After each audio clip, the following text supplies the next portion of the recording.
एक बहुत बड़ी खबर से आपको आगाह करते चले कि लद्दाख को लेके चाइना और इंडिया के बीच जो है एग्रीमेंट हो चुका है। जो कंडीशंस अगर देखा जाए 2020 की थी, वहीं पे चाइना की आर्मी को जाना पड़ेगा। ये एक बहुत बड़ा ब्रेक थ्रू है। सर, ये ब्रिक्स के अंदर अभी मीटिंग हुई नहीं है, मोदी जी पहुंचे नहीं है और शी जिनपिंग ने सरेंडर कर दिया। असलियत में ये डेवलपमेंट इंपॉर्टेंट क्यों है, हमें ये समझना होगा।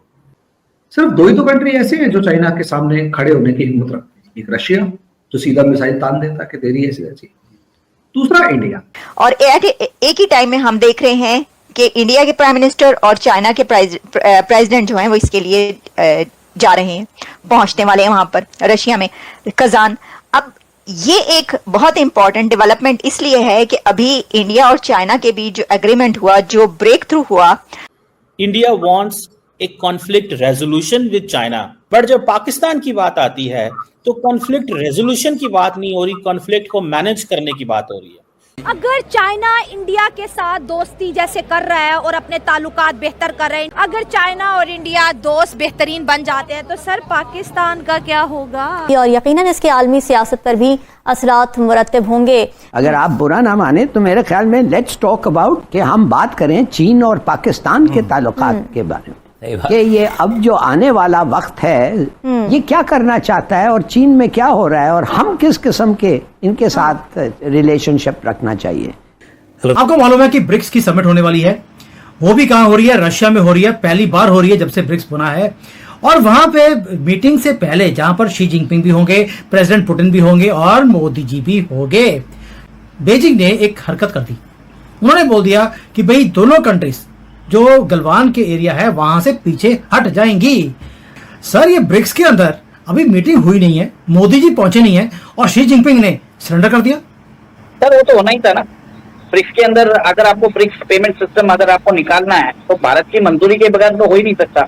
और यहाँ पे ब्रिक्स करेंसी वर्क करना बहुत जरूरी है और इसमें भारत का बहुत बड़ा रोल है। बिना भारत के मंजूरी सहमति के बगैर ब्रिक्स करेंसी पेमेंट कैन नॉट फंक्शन। तो ये डी एस्केलेशन होना जरूरी है। और आप जानते भी हैं कि हमारी अगर मिसाइलें चाइना के ईस्टर्न प्रोविंस में जाके मारेगी तो पूरी चाइना तबाह हो जाएगी। 18 ट्रिलियन को हम 1 ट्रिलियन बना देंगे सर। आप हमारी सिर्फ 3.5 ट्रिलियन की 1 ट्रिलियन बना सकते हो।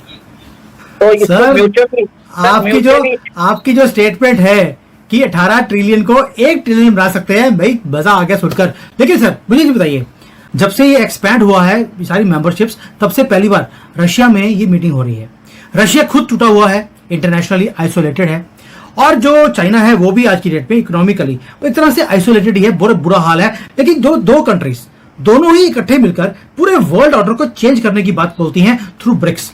आपको लगता है इतना आसान होगा? और इसीलिए भारत को सेम पेज पर लेकर आने के लिए बॉर्डर से पीछे हट गए। सर, जरूरी है सर। चाइना और ईयू के बीच में अभी टैरिफ वॉर चालू हो गया, आपने ही बताया था।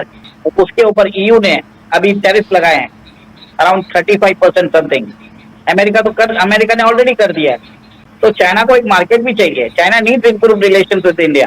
चाइना को अपनी इंडस्ट्री चलाने के लिए इंडिया चाहिए और ब्रिक्स की करेंसी के अंदर ट्रस्ट गेन करना है, तो विदाउट इंडिया पार्टिसिपेशन हो नहीं सकता। लेकिन मेरे साहब एक सेंट्रल क्वेश्चन ये है कि why India wants A conflict resolution with China, but जब पाकिस्तान की बात आती है तो कॉन्फ्लिक्ट रेजोल्यूशन की बात नहीं हो रही, कॉन्फ्लिक्ट को मैनेज करने की बात हो रही है। सो इसकी क्या दोनों की आप समझते हैं बड़ी वजूहात क्या है? देखें जी, ये बड़ी क्लियर किस्म की स्टेटेड पॉलिसी है और इसकी थोड़ा सा बैकग्राउंड में अगर आप जानते हैं तो मेरे ख्याल में ये सेल्फ एक्सप्लेन करती है अपने आप को।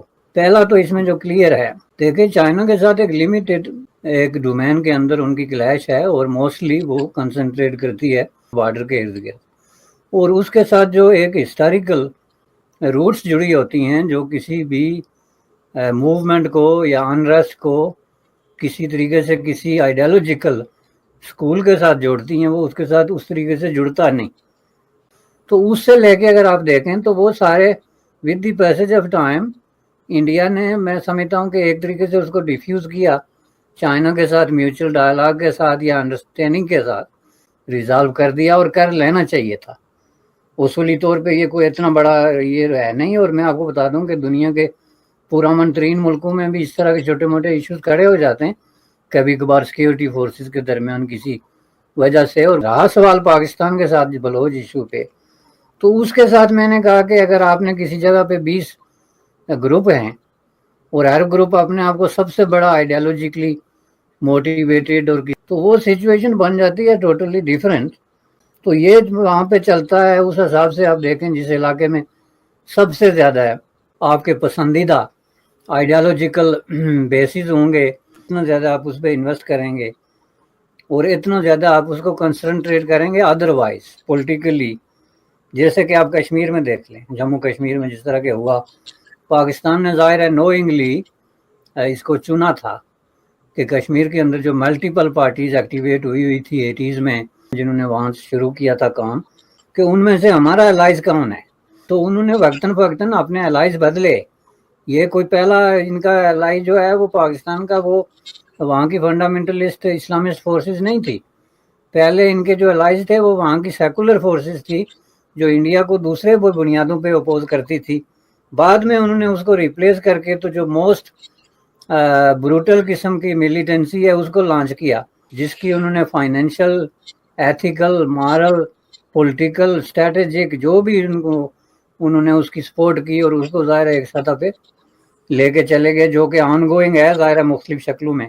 पाकिस्तान ने ऑफिशियली अब भी उसको उस तरीके से जो है वो मुखालफत नहीं की। उसकी मैं आपको मिसाल दूंगा। जो अभी प्राइम मिनिस्टर ने यूनाइटेड नेशन में खिताब के दौरान पीस की बात की कि पीस कैसे अचीव किया जा सकता है, जाने की तरफ एक इशारा ज़रूर है, लेकिन इस पे मैंने एक कॉलम भी लिखा था कि ये इशारा काफ़ी नहीं है। इस पर एक बोल्ड किस्म की, दो टोक, बाशगाफ किस्म की एक पॉलिसी चाहिए जो आपके पास है नहीं।